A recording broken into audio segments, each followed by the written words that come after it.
Sveiki visi, sveikinuosi už Subaru Forester vairo ir šį kartą, kaip matot, važiuojam autostradą, greitkeliu, grįžinėjom link Kauno, testuodami automobilį su Prince dujine įranga.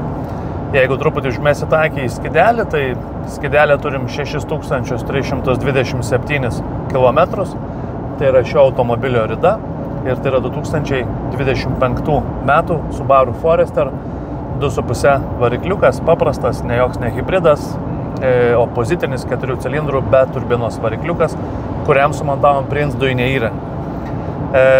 Buvo tam tikrų iššūkių su šito modeliu ir įranga, bet džiaugiamės, kad šiai dienai turim jokių klaidų skidelį, automobilį puikiai važiuojantį visuose diapazonuose, leistinas greitis netgi 130 km/h šiuo metu greitkelyje tam tikrose atkarpose, tai ištestavom protingai akceleruojant, greitėjimą pilnai visame sūkių diapazone, tikrai jokių problemų nematom, automobilis dirba sklandžiai ir be jokių problemų. Taip kad, jeigu ar vairuojat panašų Subaru automobilį naują su tiesioginiu įpurškimo direct įpurškimo ir sistema kuro padavimo, gali drąsiai kreiptis. Šiai dienai siūlom kokybišką Prince dujinę įrangą, su kuria jau turim, galima sakyti, patirties įvairiuose modeliuose, tiek 2,5, tiek 2,4 turbo.